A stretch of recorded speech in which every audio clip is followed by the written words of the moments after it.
Hi everybody, my name is Caden. I'm Jaden. I'm Nicole. I'm Eli. And I'm Jason. And we're to our YouTube channel, and we're going over the letters of Paul. And here we are again. And so we are trying to get through the book of Romans with all of y'all. And the best way that we can do that is simply by reading it with all y'all.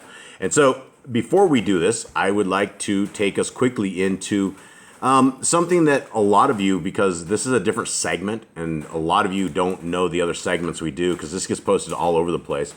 And so this is the laws of Yahuwah. And if you guys don't know who Yahuwah is, that's the name of your creator. There's no such name as God. There are many gods. Just calling him God is a pagan name. And if you're looking for the name of our creator, his name is Yahuwah. Yad-He, Vad-He. And of course, that is the English. And so that is actually not technically correct. You would want Paleo-Hebraic. But that's closer than God, and that's how you would pronounce it as well, Yahuwah. And so as we look over them, I'm just going to quickly, briefly go through a couple of them, because we spent the last 6 months of our lives carefully, meticulously documenting the laws of our Creator. All of these laws that everyone's going, oh, they're on the cross, they're no good for me, they're in the trash, I don't want them to apply to my life. Well, these are them. First one is be fruitful, multiply, replenish the earth, subdue it. The herb bearing in every tree is for food. Man and woman should build their own families. Master sin. Every clean moving thing that lives shall be food for you. Don't eat the blood. Walk before me and be perfect. And then we end up with commandment 11 here. And it's reiterated over 53 times. And it's when you say something once, that's one thing. When you say something twice, that's another. When you say it 53 times, that's a huge deal. So we have over 53 times right here that we are told to guard the covenant, laws, statutes of our Creator. Now you can go and find this list. This list is at Yahuwah in the Torah, YHWHANDTHETORAH.net. It is there. It is the very first page. When you go to that page, that is what it says. Now, we have documented these, and they are very good commandments. They are not too hard to bear. If you want to throw them on the cross, then you're essentially saying you don't want to keep any of Yah's feasts. You don't want to remember Yahuwah's name for all generations. If you toss that on the cross, that's what you're doing. Now I want to take us over quickly to another set of laws, that these are not exactly biblical laws, but they are laws of Paul. And they are in the scriptures. How they got in the scriptures, I do not know. But this is the things that we're trying to account for. Because you simply can't take things and put them in scriptures, because people will make them as doctrine. And these are the laws of Paul. Now, law number 1 says women should not wear broidered hair, gold pearls, or costly clothes. Is this good advice? Probably. Is this stuff we should keep? It could be. Is this a Torah commandment? Absolutely no. How did it get in there? I do not know. Law number 2, let a woman learn in silence. There is no such law in the Torah. In Genesis, Exodus, Leviticus, Numbers, and Deuteronomy, there is no such law that we need a woman to learn in silence. This is all new to us. It's foreign to us, so we don't know what it is. And that screaming sound in the background, that's just my dogs. I have 10 pit bulls. They are unleashed, and they hang around us, and they make weird sounds during the times when we try to do this. Law number 3, don't let a woman teach. Where did this come from? It's not in the laws of our Creator. Law number 4, an elder or deacon must have one woman. There's no such law that says you need to have one woman. In fact, it is biblically correct that you can have more than one wife. I know that's going to get me smashed over the back by the Christians, but that is what the Bible says. There's no law that says a man only needs to have one woman. Now, we are living in lands and laws of the land where you can't have that, but it's not a law of our Creator. And it goes on and on and on. A deacon or elder must not be a novice. A deacon or elder must have a good report with the poor. A deacon or elder must not drink much wine. Now, we don't know anything about deacons. We don't know anything about elders like this, because we haven't been introduced into church building. When Brother Shaul gets here, he teaches us how to build churches. Is this okay? It could be. I'm not judging the man, but what we must use is judge the words that we are hearing. And if they go against the laws, statutes, and commands, then we must go ahead and stop reading them, and we must not apply them to our lives. Now, if you want to see all the rest of them, this is only in 2 books that we had, and there's over 30 laws that are for Paul. Paul has 30 things that are outside of the Torah in 2 books alone. Here we go. A widow that lives in pleasure is dead. A widow must be blameless. A widow must be over 60 years old and only had one man. None of this is in the Torah. How did it get here? Why do we have this as doctrine? Why do we believe things that are not approved by our Creator? And many will say, well, it's in the Bibles, Jason. It must be approved. Our Creator would not allow things like this to get in there. Perhaps our Creator is allowing you guys to be tested, whether or not you love Elohim with all your heart, with all your mind, and with all your soul.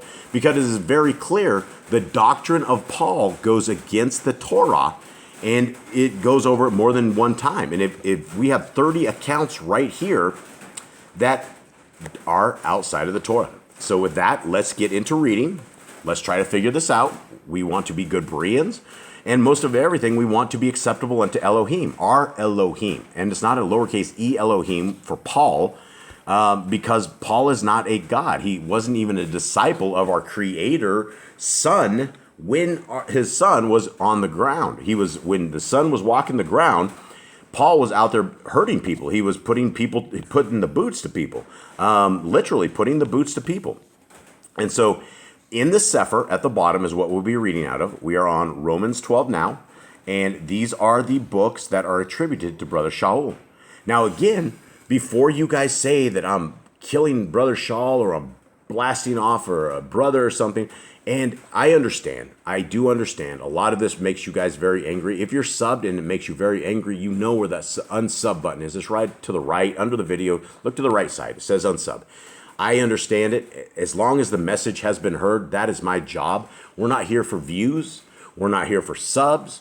We're not here for anything other than the glory of our Elohim, Most High Yahuwah. And that is what we want to do. We want to make sure we are in his wishes. We are doing what he wants. And if we have man-made doctrines, maybe that is the test that we are all trying to get through, is getting through the man-made doctrines.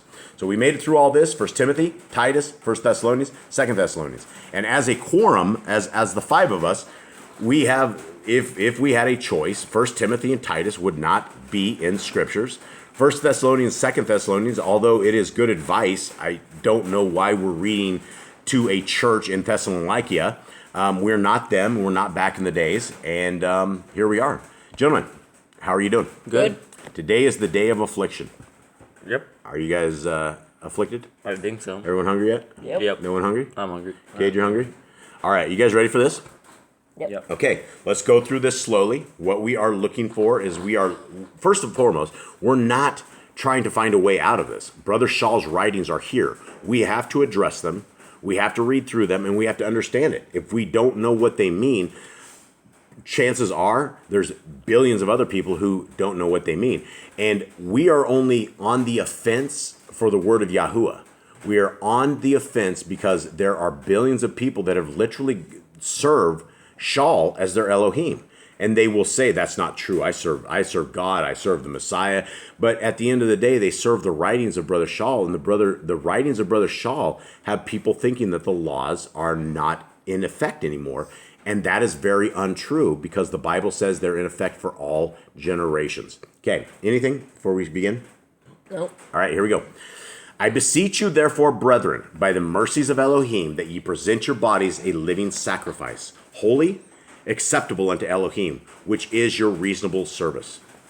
And be not conformed to this world, but be ye transformed by the renewing of your mind, that ye may prove what is good and acceptable and perfect will of Elohim. Now, does your guys say will of Elohim at the end? Desire of Elohim. Desire of Elohim. Eli, what is the desire of Elohim? For us to keep the Torah. Yeah, that's absolutely the desire of Elohim. We're supposed to do that. And so this, the first 1 and 2 is absolutely correct, right? We don't want to have our bodies outside. We don't want to be unclean. We don't want our hearts unclean. We don't want to be doing stuff. How do we become unclean, Cade? Well, biblically, the way is touch a dead body or blood or something like that. But your heart to be unclean would be to step outside the Torah. You would be defiled. You would be outside of Yah's covenant people. You would be outside of the covenant with Yah if you were defiled yourself. Yeah, absolutely. Okay, 3. For I say, through the grace given unto me, to every man that is among you, not to think of himself more highly than he ought to think, but to think soberly, according as Elohim has dealt to every man the measure of faith. Are we doing all right here, everyone? Yeah. Okay, we got dogs So, crying here. What is he saying? I mean, more great things to say. Don't think highly of yourself. We learn about that in Proverbs. We learn about it in the Bible, how Yahuwah loves the humble people. Yahushua said, the meek Inherit the earth. Absolutely. And that's a great thing. Yeah, That's excellent. absolutely. Yeah, and you don't want to be, when you get too full of pride, you can end up becoming your own God. You can all of a sudden think, wow, my hands created the work I'm doing, and I'm bringing in all this money. I am such a man. You only have what you have through Yahuwah. And if you are thinking beyond yourself, thinking that you are so great, you just really need to take a step back into perspective and realize you would have had nothing had Yah not put you on that path. You could be homeless. You could be under a bridge. You could be dead. Yeah, we could not even be alive, right? We are only alive because our Creator has allowed us to do this, and He breathed into us the soul, and because of that soul, we are here alive. We owe everything to our Creator, which is why we must get this right. Okay, verse 4.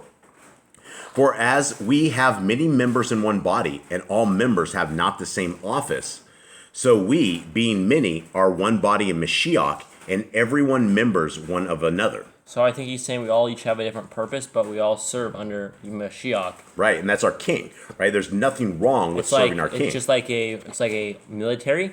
You have different divisions. You have different. They're meant to do different things, but we're all working under the same person. That's correct. Yeah. Great. Okay. 6. Having then gifts differing according to the grace that is given to us, whether prophecy, let us prophesy according to the proportion of faith, or ministry, let us wait on our ministering, or he that teaches on teaching, or he that exhorts on exhortation, he that gives, let him do it with simplicity, he that rules with diligence, he that shows mercy with cheerfulness. Okay. So great things. He's just saying, take your gifts that Yah has given you and use it for Him. Use it to pay back Yahuwah. Use it to repay back the goodness that He has done to you. Right. If you are good at speaking to people, then speak to the people. If you are good at communications, or if you are good at something else that can deliver the word of Yah, do that thing. Yeah, absolutely. That's very good. Very good. Okay, 9. Let love be without dissimulation. Must is hypocrisy. Okay, hypocrisy. Abhor that which is evil. Cleave to that which is good. Excellent. Very good advice. Very Excellent. good advice. Be kindly affectionated one to another with brotherly love, in honoring, preferring one another. Not slothful in business, fervent in the Ruach, serving Yahuwah, rejoicing in hope, patient in tribulation, continuing instant in prayer, distributing to the necessity of the Kadeshim given to hospitality. Okay, anyone see anything wrong at all? I've seen nothing wrong. This is awesome. A great chapter. This is a great chapter so far. 14. Bless them which persecute you. Bless and curse not. Who's he repeating? Yahushua. Yeah. Yahushua said the exact same thing. He said that you heard that it was said before that you will love those who love you and curse those who hate you. But I tell you differently now that you need to pray for those that hate you as well. Absolutely. So, same thing. Yep. Rejoice with them that do rejoice, and weep with them that weep. Be of the same mind one toward another. Mind not high things, but condescend to men of low estate. Be not wise in your own conceits. Okay, what does your guys say? Do not be wise in your own estimation. Do not be proud in your own mind. Okay, and it says, live in harmony with one another. Do not be proud, but be willing to associate with people of low position. Do not be conceited. So this is where you can't be afraid to talk to the poor. It's where you can't be afraid to talk to people that have a rough time in life. No matter what the circumstances look like, you need to go talk to them. This is what Paul is saying here, that you need to go help out the people that are in positions of low esteem, right? Being poor, you are a low esteem person. Having struggles in life, you're low esteem. You're not going to have a high esteem when trials and tribulations come your way. And this is where you can use your chance to minister to the people that are in low positions, low esteem. Yeah, and it says in the NIV, it says, live in harmony with one another. And that's the same thing Messiah says. Messiah Yahushua says the exact same thing. 17. Recompense to no man evil for evil. Provide things honest in the sight of all men. If it be possible, as much as lies in you, live peaceably with all men. Okay, great advice. And he Beautiful. says live as possible, because not everyone is going to want to live in peace or be warmongers. So he says do your very best. Even if they hate you, you must turn the other cheek. Yeah, absolutely. Dearly beloved, verse 19. Dearly beloved, avenge not yourselves, but rather give place unto wrath. For it is written, vengeance is mine, I will repay, says Yahuwah. Therefore, if your enemy hunger, feed him. If he thirst, give him drink. For in doing so you shall heap coals of fire on his head. Be not overcome of evil, but overcome evil with good. Okay. That was a great chapter. Absolutely. This is a very, very good chapter. And this does not go against Torah at all. It is absolutely beautiful. And let's continue on. Let's go to 13. Okay. Let every soul be subject unto the higher powers, for there is no power but of Elohim, the powers that are ordained of Elohim. Okay. Now, this is talking about a government agency. Why is it governing authority? Governing authority. What does yours say then? Governing authorities. Let every soul be subject. Let every being be subject to the governing authorities, for there is no authority except from Elohim, and the authorities that exist are appointed by Elohim. Does that mean that we're supposed to do what the government tells us to do? I think here he was talking about the priesthood. I would hope he was talking about the priesthood, because back then they were in captivity. Those people were pagans. Those people were evil people. The people that they were in captivity, they were in captivity by the Romans. This is the people he's writing to as well. The Romans were evil people. They were worshiping other gods. They had many other gods. They sacrificed other gods. They took away some of the if this was good, remember when Daniel was in the when he was doing his diet thing, right? Mm-hmm. And basically they told him what to eat, and he went against the governing authorities, and he proved his point that he was able to be healthier, eating a better diet than what they were eating with the unclean foods. They were giving pork, they were giving unclean foods. He said, no, let me have just vegetables instead of vegetables and water, and I will not drink, and we'll see who's healthier in the end.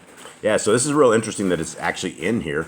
I wouldn't necessarily, I don't know what he means, but let's continue on. Verse 2, whosoever therefore resists the power, resists the ordinance of Elohim, and they that resist shall receive to themselves damnation. Strange. If you resist authority of Elohim, say it's a priest or something, if you're resisting them and fighting them off or something, then that's a problem. But where you have a governing authority that is not based in Torah, that is based in evil, how are you going to get judged for that? Because they are trying to get you to do things that you should not do, right? Yeah, for those with eyes to see and ears to hear, it seems as if the governments of the world have been trying to kill the entire world. Let's go verse 3. For rulers are not a terror to good works, but to evil. Will you then not be afraid of the power? Do that which is good, and you shall have praise of the same. For he is the minister of Elohim for you for good, to you for good. But if you do that which is evil, be afraid, for he bears not the sword in vain. For he is the minister of Elohim, a revenger to execute wrath upon him that does evil. So this is definitely talking about the priesthood. I don't think this is talking about a government, because it says right there, for he is the minister of Elohim. You're not a minister of Elohim if you're a 501c3 Sunday worshiping church. You're not, if you're part of the government, you're not a minister of Elohim anywhere. Although Elohim does put people like that into positions so that he's able to judge other people or bring them into judgment. Okay, verse 5.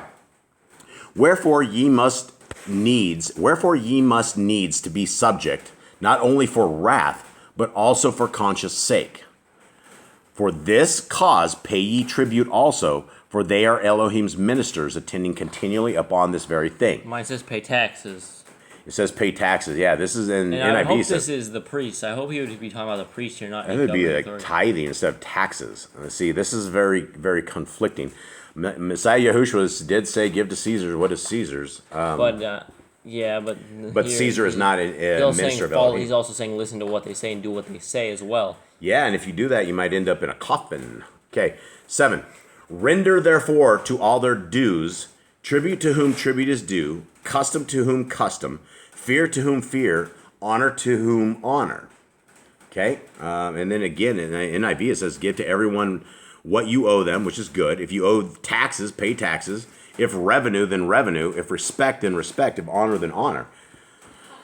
All right. Well, I mean, it's not exactly Torah based, but I mean, I guess it's okay advice. You should probably pay your taxes. You'll end up in jail. They will definitely come with their 78,000 guns that they have now with the IRS in the United States of America. That's wild. 87,000. That's the land of the free and the home of the brave, friends. And they have 87,000? Yep. All right. And they have new guns. Okay. Verse 8. Owe no man anything but to love one another. For he that loves one another has fulfilled the Torah. All right, well, let's stop right there, because Messiah Yahushua, he came to fulfill it as well. Does that mean the Torah is gone? No, basically saying you're doing the Torah. Mine says another has filled the Torah. And another guy the other day, he said, this is what he told me on BitChute. He's like, he keeps the Torah because he loves one another. Right before he like went crazy at me, started swearing at me and everything. It was very weird. It's very strange, these people. Yeah, it is strange. It is an odd message. Okay, so I guess the message is that, is the Torah been fulfilled to the, is extinct? Did we just extinct? Did Paul make the Torah extinct? No, he didn't say that at all. He said fulfilled. Fulfilled does not mean destroyed. If Yeah. you look at the definition of fulfilled, it means to complete. And if you're making it complete, you're just finishing the piece of the puzzle. Whereas love one another. Yahushua was the last piece to the Torah. There was everything there, and all that was left was a perfect sacrifice, and that was all that was needed to finish the Torah. That was completeness, to actually fulfill the end of the story, but continue on living in the Torah. Yeah, and I think you said it best this morning, Kate, is that if you loved your neighbor, you're not going to steal from him, you're not going to steal his wife, you're not going to drop a tree on his house and not care. You're going to very much care for them, and that is what the Torah is based upon, and loving our neighbor. But that's not the very end of it. It's not the end at all. Verse 9. For this, you shall not break wedlock, you shall not kill, you shall not steal, you shall not bear false witness, you shall not lust. And if there be any other commandment, it is briefly comprehended in the saying, namely, you shall love your neighbor as yourself. So he's basically, he said it in a little different way, but he's saying basically what Yahushua said, where he's like, you love your neighbor as yourself. This sums up the Torah, right? He basically is saying that through here. He says, if anything else, right, you don't commit murder. If you're not going to commit murder if you love your neighbor. That's breaking the Torah. All that's breaking the Torah because you don't love your neighbor. He says, anything else outside of this, like, don't set his house on fire, help its animals, anything else would be quickly summed up into that. You're going to know how to love your neighbor and how not to. It's just a human nature to know what is right and what is wrong. Yeah, and I mean, I guess if Christians really did love the Torah or love their neighbor, they would love the Torah. Yah. Yeah, I mean, Yah is our neighbor, right? I mean, technically, is not Yah our neighbor? I mean, we may never see him, but I mean, he is the original neighbor. He's our father. Everything around us is all by him. Above all, you say you love the Creator. Why wouldn't you want to do what He said? There's no evidence that says firmly okay, Yahuwah specifically says, I'm done with the Torah, there's nothing left, that's it, goodbye. Every time he wanted to talk to someone, he would say Yahuwah says through a prophet or something to that degree, and there was nothing ever that said that. Yeah, and he's not speaking for Yahuwah, he's speaking in letters, and I think Brother Shaw would be extremely ashamed if he knew that his letters had sent billions of people to hell. I'm sure he does now understand this, and I don't think it's possibly him. I don't think this is him at all. I don't blame any of this on Brother Shaul, because when we get to the end of this chapter, into this book, we'll find out everything we're reading here wasn't even written by Paul. He does a shout out to who it is, so we'll leave that cliffhanger for shortly. So, I mean, if we want to crucify Paul, we should probably crucify the Catholic Church, who actually conspired to put all these stuff in the days of Constantine, and who put stuff like this, who's very confusing stuff. Okay, verse 11. Actually, 10. Love works no ill to his neighbor. Therefore, love is the fulfilling of the Torah. And that, knowing the time, that now it is high time to wake out of sleep. For now our Yeshua nearer than when we believed. Okay? That's good, right? Okay. The night is far spent. The day is at hand. Let us therefore cast off the works of darkness and let us put on the armor of light. What are the works of darkness, Jaden? I would say those lawlessness, not following the Torah. Yeah, if you don't keep the Torah, you're in darkness. And what is the armor of light then, Jade? The armor of light would be the Torah. The Torah would be on you, defending you. Yeah, the word of Yah. Okay, 13. Let us walk honestly as in the day, not in rioting and drunkenness, not in chambering and wantonness, not in strife and envying. But put ye on the Adonai Yahushua HaMashiach, and make not provision for the flesh to fulfill the lust thereof. Okay, so I mean, I think we can get through this, right? This chapter, last two chapters, 12 and 13, are they don't go against the Torah in any way, shape, or form. The taxes and the authorities. We just got to figure out what he was talking about there. But we're not. I think it's priesthood. We're not in the Roman. We're not in Rome, right? This is not to us. We are eavesdropping on people, and somehow we have made doctrine on eavesdropping. Okay. I think if Paul wanted this to be a book, he would have wrote it to someone or wrote in the back of it, please put this with my letters and send it off to the rest of the people. When he only wanted this to Rome, and people ended up somehow getting all of his letters together. Yeah, absolutely. Or they had a copy of it or something. And Yah is going to test his people to see if you're lazy or if you are fruitful. And if you're lazy, you're going to think the laws of God are on the cross and they don't apply to you. Okay, 14. Him that is weak in the faith receive ye, but not to doubtful disputations. Not criticizing thoughts. Okay, and NIV says, except the one whose faith is weak, without quarreling over disputable matters. For one believes that he may eat all things. Another who is weak eat herbs.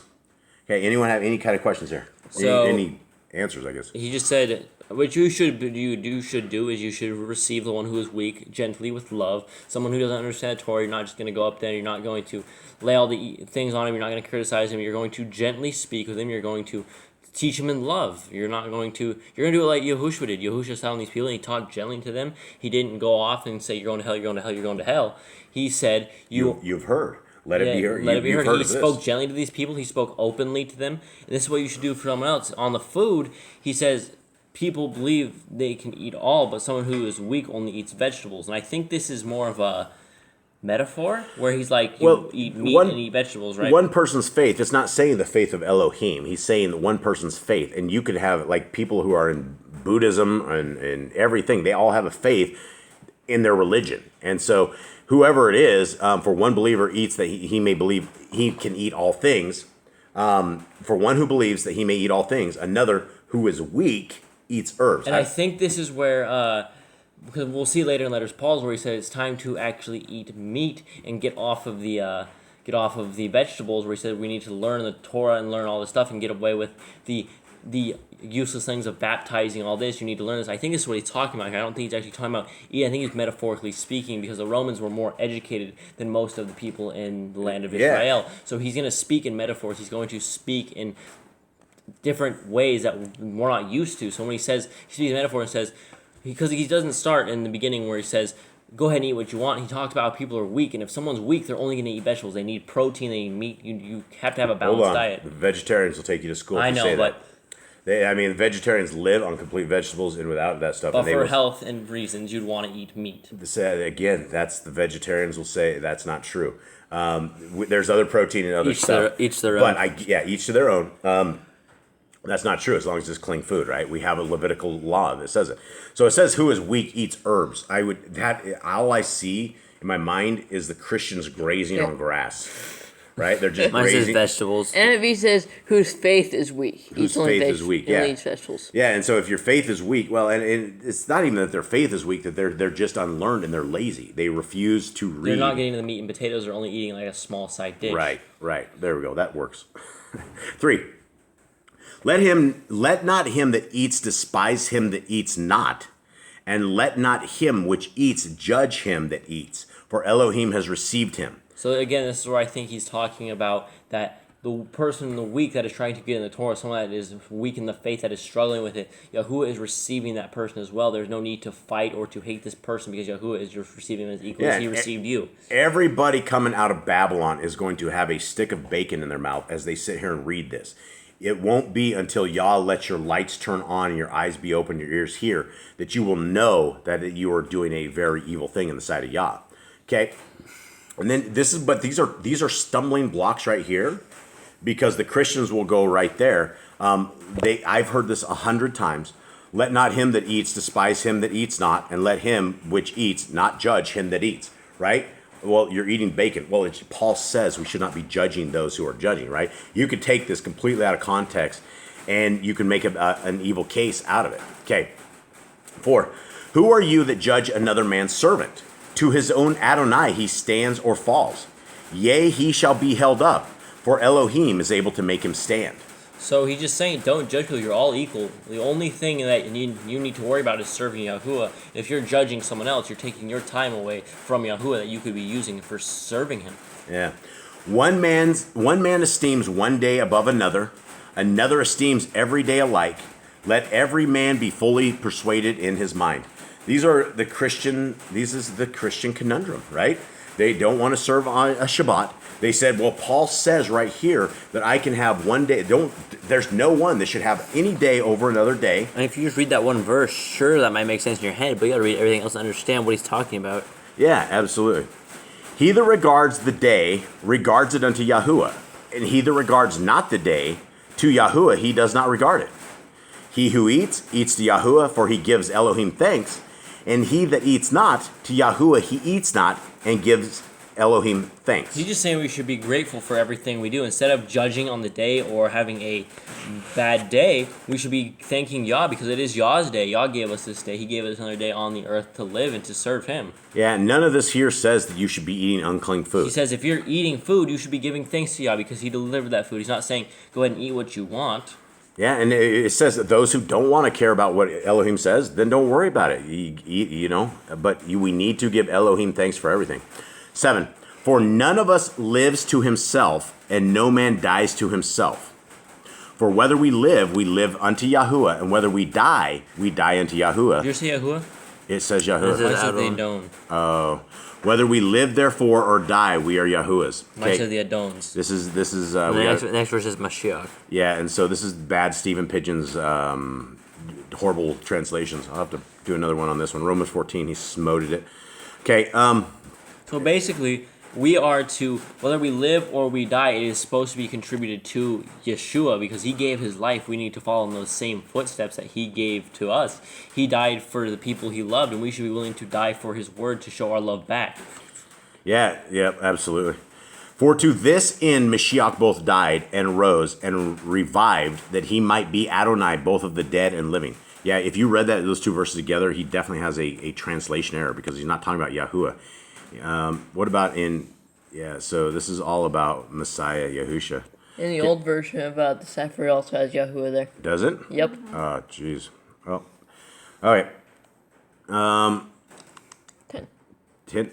But why do you judge your brother, or why do you set at naught your brother? For we shall all stand before the judgment seat of Mashiach. For as it is written, as I live, says Yahuwah, every knee shall bow to me, and every tongue shall confess to Elohim. Was that Isaiah? That is Isaiah. Okay. This is, again, the Christian Conundrum, right? On Romans 14, why are you judging me, brother? I'm eating pork. It says I can eat what I want to eat. Don't judge the day. I don't want to keep the Sabbath or the seventh day you keep because I can keep whatever day I want. You shouldn't judge me for whatever day. And they completely twist the words of Brother Shaul. Okay. 12. So then every one of us shall give account of himself to Elohim.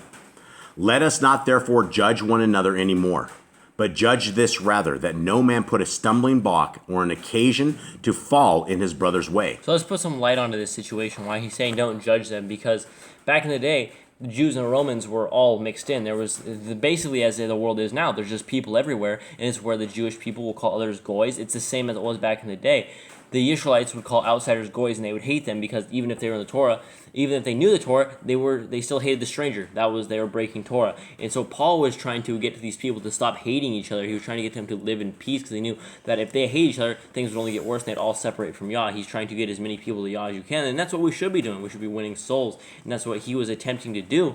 But when people hate each other, it doesn't work. When you have groups of people that are trying to serve the same way, and you have a group that hates someone because they're outsiders or they're a different bloodline. What they think is a different bloodline. And they're all children of Elohim. That's what he's trying to get the point. He goes, we're all going to stand before Elohim. Why do you hate him? It doesn't matter if he's someone outside. You are going to stand before Elohim and you are going to account for what you've done. Everyone is the exact same. You are not special or more special than one another. Yeah, we are all one under Yah.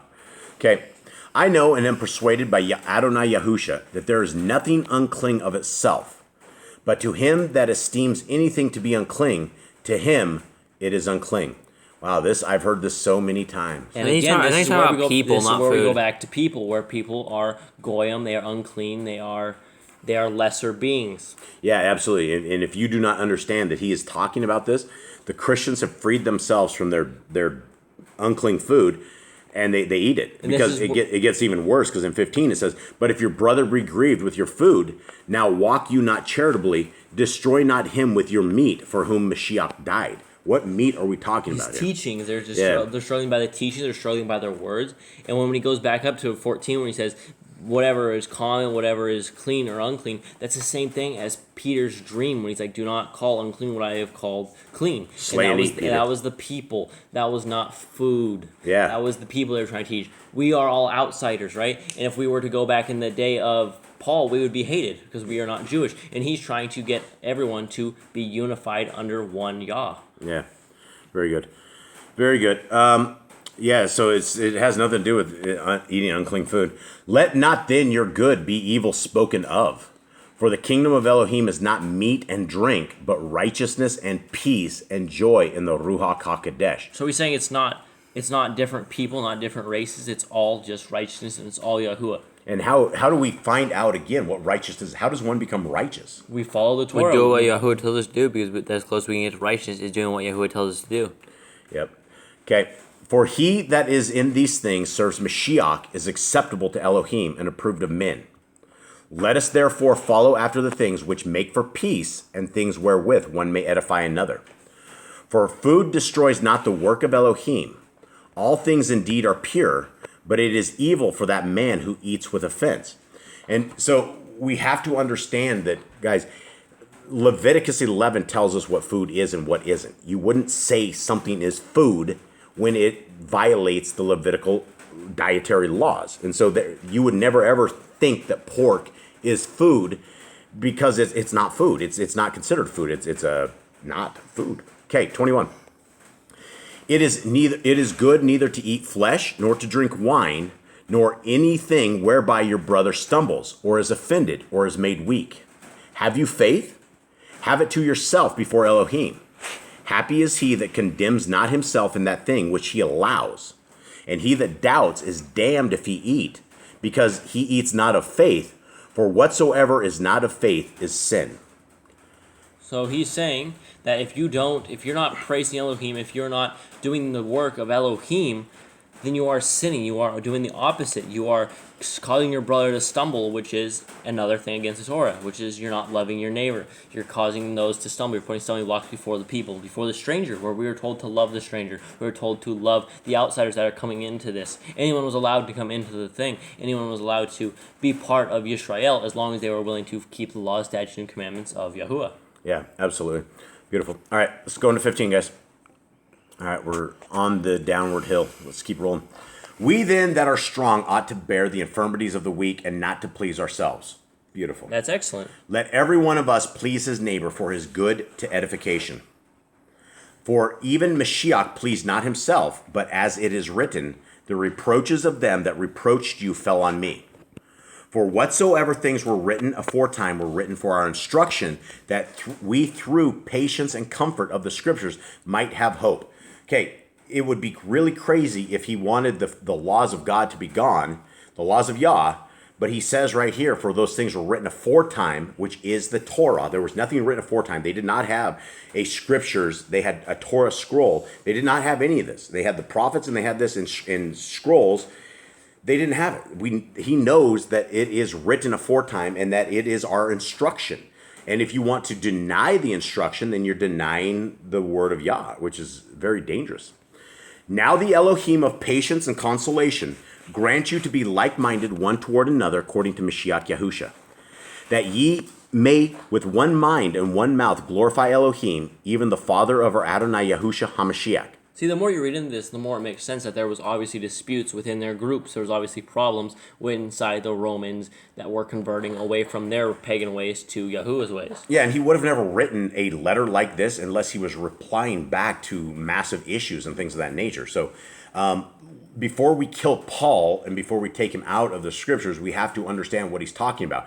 The question is, though, how did they get into the scriptures to confuse the people? That's the problem, because we are eavesdropping on this. Where's the rest of the apostles' letters that they wrote? You know, why are we end up with only Brother Shaul and his stuff? So, yeah, I don't think we've ever gotten any letters out in the Old Testament or all the way up to Yahusha where we just read someone else's letter. And used it as doctrine.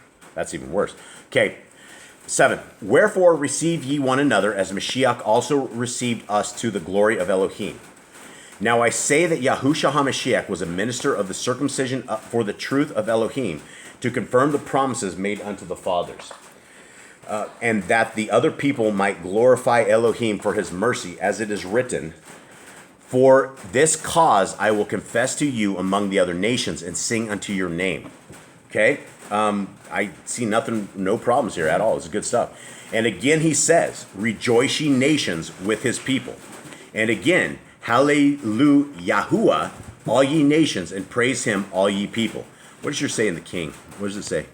And again he saith, rejoice ye Gentiles. Why does it say hallelujah, all ye nations? What did your guys say in verse 11? And again, praise Yahuwah, all you Gentiles. Praise him, all you peoples. Sefer always calls the Gentiles other nations. Other nations, which they are the other nations. You don't want to be a Gentile. Gentiles, there's no house of Gentile in Hebrews 8 or Jeremiah. Okay, and again, 12. Yeshayahu says, there shall be a root of Yeshai, and he shall rise to reign over the other nations. In him shall the other nations trust. Now the Elohim of hope fill you with all joy and peace in believing, that ye may have abound in hope through the power of the Ruach HaKodesh. And I myself also am persuaded of you, my brethren, that ye also are full of goodness, filled with all knowledge, able to admonish one another. Nevertheless, brethren, I have written the more boldly unto you in some sort, as putting you in mind, because of the grace that is given to me of Elohim, that I should be the minister of Yahuwah HaMashiach to the other HaMashiach to the other nations, ministering the Besorah of Elohim, that the offering up of the other nations might be acceptable, being sanctified by the Ruach HaKodesh. Does anyone have anything on this? No, the only thing I have here is that the reason he's going around to the other nations because the nations didn't have a good news before like this. They didn't know that they could be saved, that they were all hated in this time. This is where Paul was possibly very useful to the served for the magnification of Yahuwah and his son Yahusha, was to teach the other nations that they can be saved as well, that it's not just a single group of people that can be the people of Yah. And this is where it's very important that we have to understand that he wanted other people to join the covenant of Yah. He didn't want them to go off and make his own tribe of Yisrael, saying, we are now the house of Gentile, we're going to live as we want, and he walks off and marches off and parades as their God. Yeah. Absolutely. Very good, Kate. I think that is absolutely true. You know, this is a, he has very, very, very good points in all of this stuff. I think the uneducated and unschooled are going to read other stuff into this. The problem is that the world worships Brother Shaul and his writings. And so we gotta figure out what he's talking about here. Okay, 17. I have therefore whereof I may glory through Yahushua HaMashiach in those things which pertain to Elohim. For I will not dare to speak of any of those things which Mashiach has not wrought by me, to make the other nations obedient by word and deed. So he just said he's not going to speak anything outside of what Mashiach has worked out through him in word and deed. He's not going to go out and say, all right, Gentiles, let's go live as you want. All right, Yishlites, you guys are free from the Torah. Pig time. Let's go eat some pig. He said that right there. He just said right there. He's not going to try and speak something of other than what Mashiach has told him or what he knows. Yeah. Okay, 19. Through mighty signs and wonders by the power of the Ruach Elohim, so that from Jerusalem and round about unto Illyricum, what did your guys say? Illyricum. Illyricum. I have fully preached the Besorah of Mashiach. Yea, so have I strived to preach the Besorah, not where Mashiach was named, lest I should build upon another man's foundation. But as is written, to whom he has not spoken of, they shall see, and they that have not heard shall understand.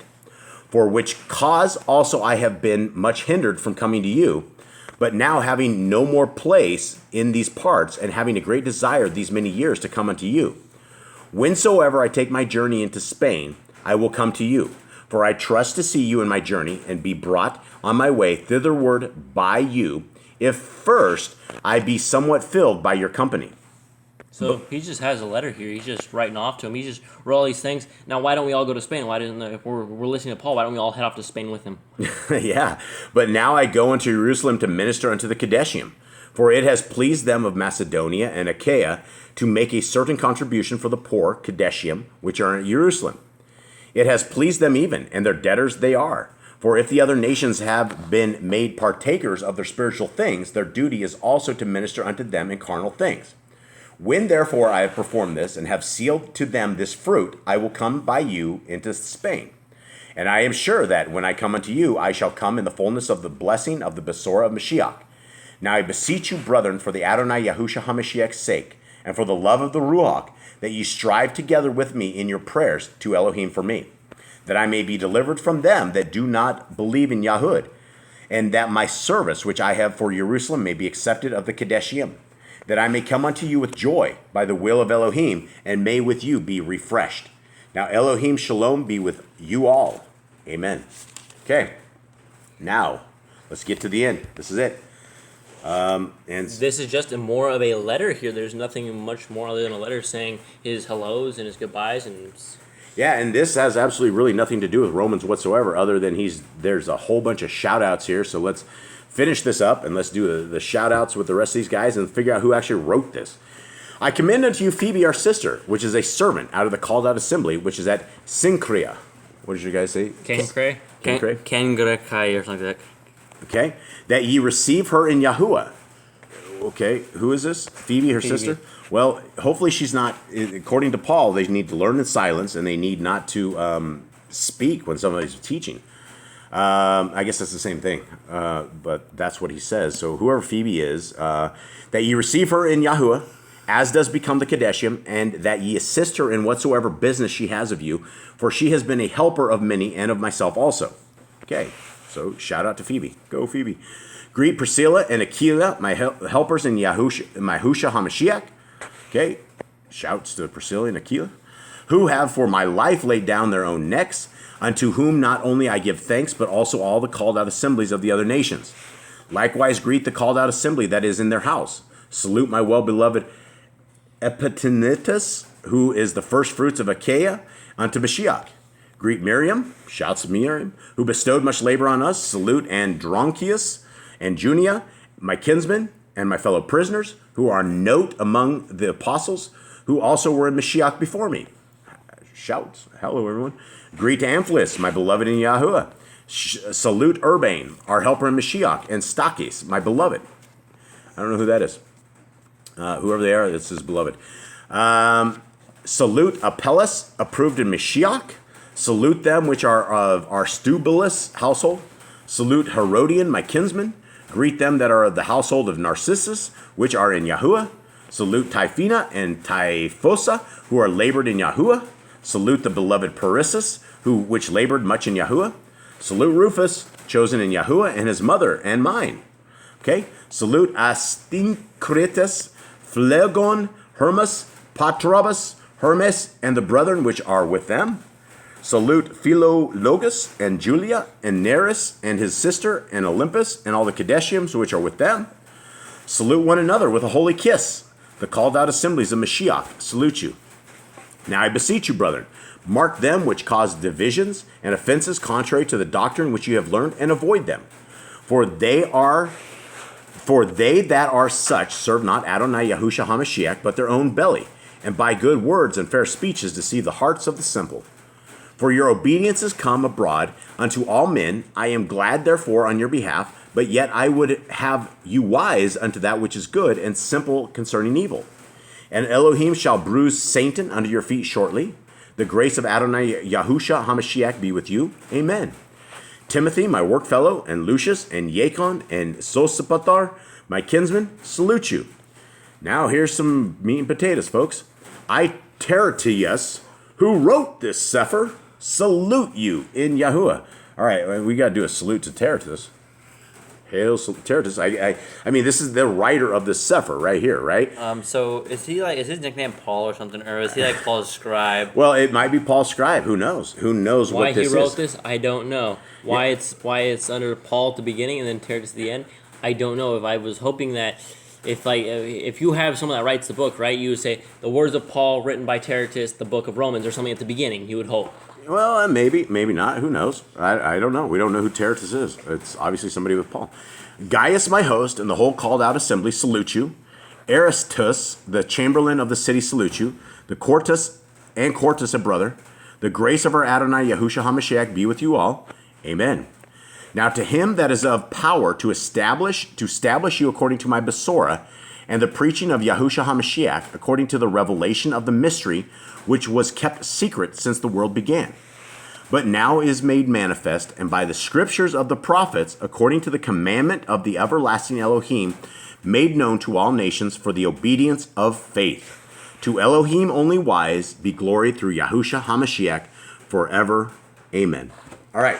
We right. did it. We made it through Romans. So some closing thoughts on Romans was, overall, I think it's a decent book. He just has such a weird speech that most people aren't used to, and when it's translated, it's very hard, because if you look at the way the rest of the Bible is, it all is very straightforward, because they didn't have forms of speech. They weren't learned in writings and speakings. They had a very straightforward way of speaking. They had a very straightforward way of learning, where he used metaphors and different things. And I think when we go back to chapter 7, when he says he can't stop sinning, I think he was just trying to say that he sins as well. He will try not to sin, but he will sin as well. Because the people were asking him about like probably perfection or something to that degree of how they don't sin. He's like, you're never not going to be able to not sin. You're going to do your very best, but there's going to be times when you're going to sin. You're going to make a mistake, I think is what he was trying to get across. That's what we hope he was trying to say, and I think you're absolutely right. If he had some crazy raging sin that he could not get rid of, that's not a great thing. You shouldn't be a teacher. You should get your life fixed out before you end up with that kind of problem. Yeah, absolutely. All right. I think it's a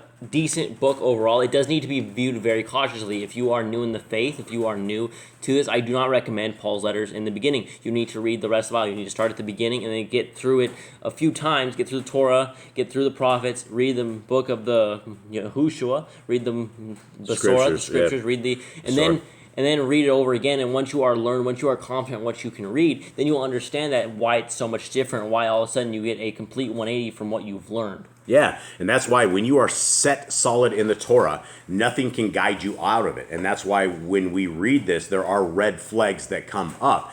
And so I'm not saying to toss this out of the book, but you need to be very cautious with what it says. Because it clearly said in Romans that the law was gone. We read that in Romans, and it is not gone. It is good for all generations, and we're still here. Heaven and earth has not passed, so one yod or one tittle of the Torah will still be in use today. All right, everybody, thank you very much. All right, shalom.